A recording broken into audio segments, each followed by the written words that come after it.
গুলি চালিয়েছিল, মুমিনদের বুকে পুলিশের লাঠি পড়েছিল, মাদ্রাসার ছাত্রদের কান ধরে এখান থেকে বের করে দেওয়া হয়েছিল।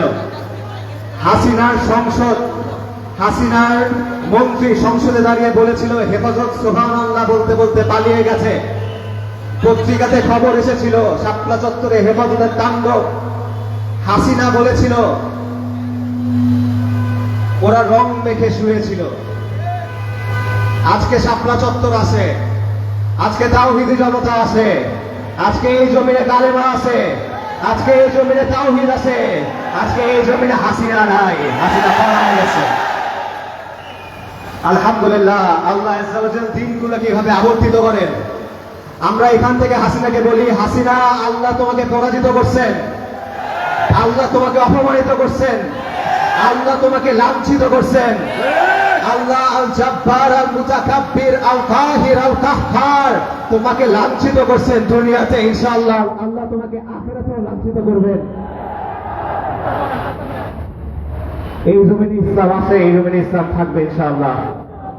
আমরা আল্লাহর কাছে শুকরিয়া আদায় করি, আল্লাহ আমাদেরকে এই দিনটা দেখাইছেন, আলহামদুলিল্লাহ।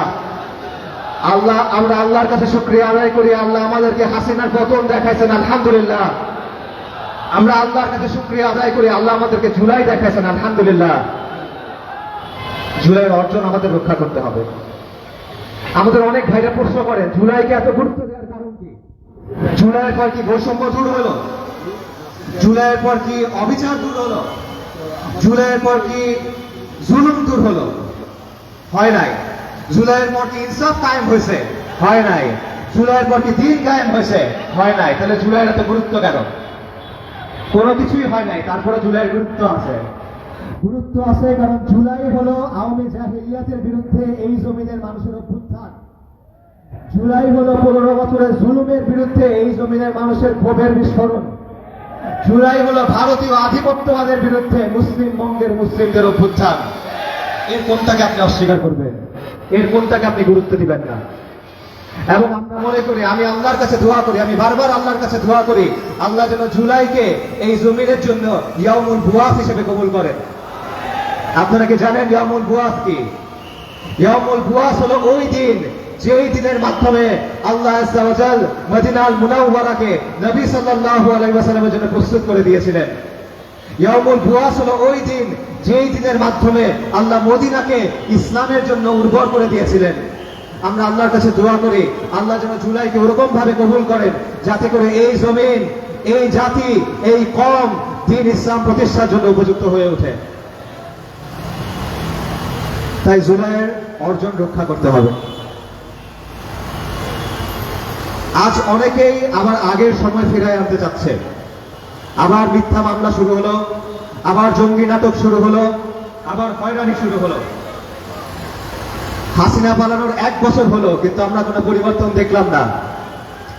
জুলাইয়ের স্বীকৃতি আসে নাই, শহীদ এবং আহতদের স্বীকৃতি আসে নাই, আওয়ামী খুনিদের গ্রেফতার করা হয় নাই, আওয়ামী ব্যবসায়ীদের গ্রেফতার করা হয় নাই, মিথ্যা মিডিয়াকে গ্রেফতার করা হয় নাই, পিলখানার বিচার হয় নাই, জুলাই গণহত্যার বিচার হয় নাই, মোদী বিরোধী আন্দোলনের হত্যার বিচার হয় নাই, শাপলা চত্বরের বিচার হয় নাই, লক্ষ লক্ষ কোটি টাকা পাচার হয়েছে সেটার বিচার হয় নাই।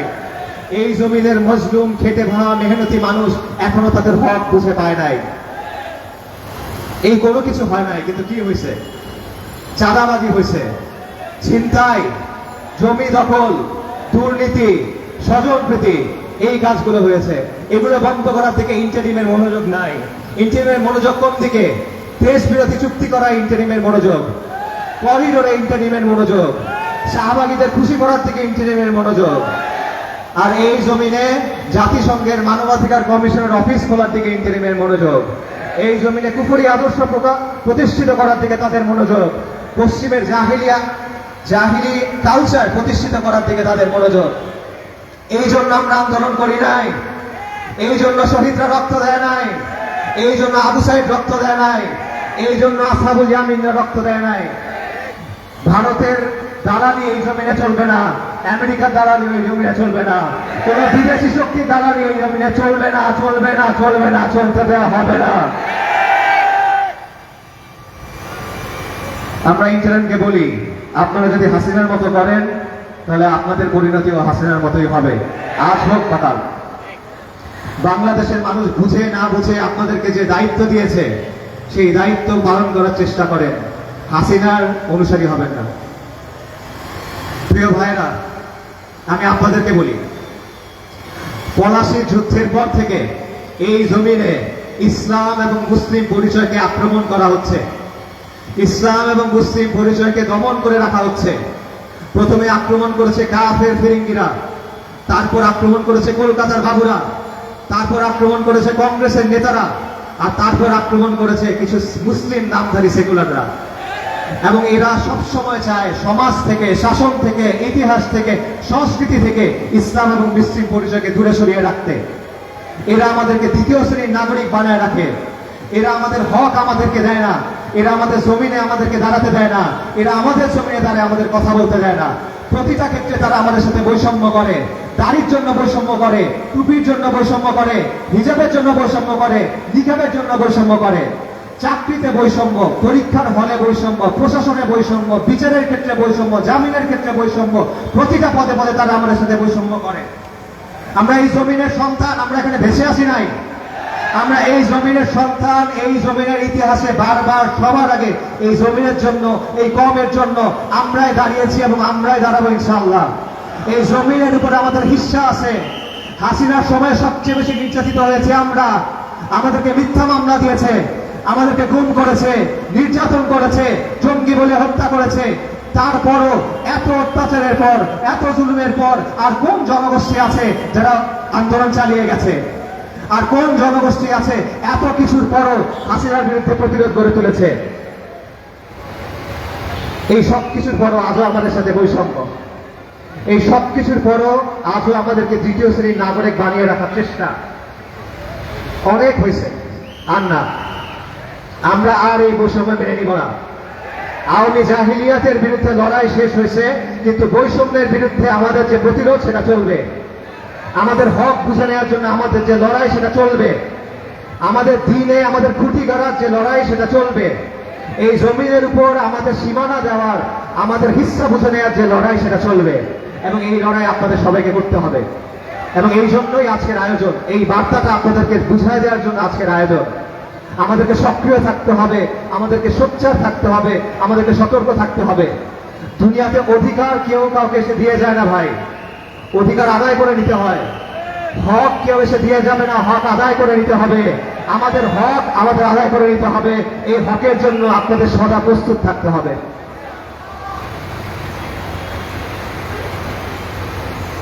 আমরা এই বাস্তবতা ওদেরকে স্বীকার করাবো। আমরা এই জাতির একটা শক্তি, আমরা এই সমাজের একটা শক্তি, আমরা এই দেশের একটা পক্ষ। ওরা এটা মানতে চায় না, ওরা এটা অস্বীকার করতে চায়, আমরা ওদের বাধ্য করবো এটা মানাতে ইনশাআল্লাহ। আমি শেষ করার আগে কিছু কথা বলি। আপনারা জানেন যে ওরা আমাদের বিরুদ্ধে মিথ্যা মামলা দিয়েছে। কেন মামলা দিয়েছে? দেখেন, আমি আল্লাহর অত্যন্ত নগণ্য একজন বান্দা, আল্লাহর অসংখ্য অগণিত মাখলুকের মধ্যে আমি একজন গুনাহগার নাফরমান বান্দা। আমার কোনো বিশেষত্ব নাই।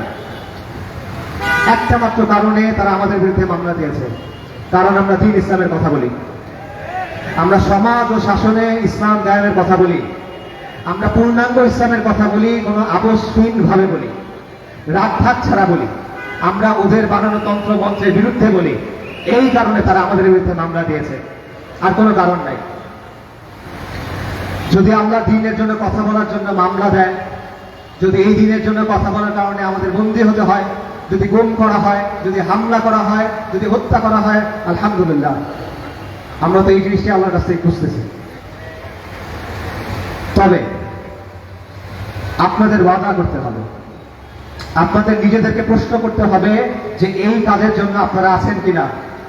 এই জমিনে আমাদের হক আদায় করার যে কাজ, এই জমিনের উপরে দ্বীনকে কায়েম করার জন্য যে কাজ, সেই কাজের জন্য আপনারা প্রস্তুত কিনা আপনাদের ওয়াদা করতে হবে। আপনাদের নিজেদের প্রশ্ন করতে হবে, আপনারা আজকে এখানে কেন আসছেন। আপনারা যদি বড় বড় নাম দেখে আসেন, আপনারা যদি চেহারা দেখে আসেন, আপনারা যদি পোশাক দেখে আসেন, আপনারা যদি জনপ্রিয়তা দেখে আসেন, তাহলে মনে রাখবেন দুনিয়ার সব চাকচিক্য ক্ষণস্থায়ী, আল্লাহর আখিরাত চিরস্থায়ী। আপনারা যদি বড় বড় নাম দেখে আসেন, জনপ্রিয় মানুষের চেহারা দেখে আসেন, বক্তার জন্য আসেন, সেলিব্রিটির জন্য আসেন, আমার জন্য আসেন, আর কারো জন্য আসেন, তাহলে মনে রাখবেন প্রত্যেকটা মাখলুক নিঃশেষ হয়ে যাবে, আর আল্লাহ আল হাইয়ুল আল কাইয়ুম। তাই আপনাদের নিয়তকে খালেজ করতে হবে, আপনাদের সংকল্প করতে হবে, এই দিনের জন্য আপনারা কুরবানি করতে রাজি কিনা, এই দিনের জন্য আপনারা সবর করতে রাজি কিনা, এই দিনের জন্য আপনারা দুনিয়াকে বাদ দিতে রাজি কিনা, এই দিনের জন্য আপনারা নিজের পছন্দকে বাদ দিতে রাজি কিনা। যদি আপনারা ওয়াদা করেন তাহলে আমি ওয়াদা করতেছি ইনশাআল্লাহ আমরা আল্লাহর কাছ থেকে দুটা কল্যাণময় পরিণতির যে কোনো একটা পাবো। আসসালামু আলাইকুম ওয়া রাহমাতুল্লাহি ওয়া বারাকাতুহু।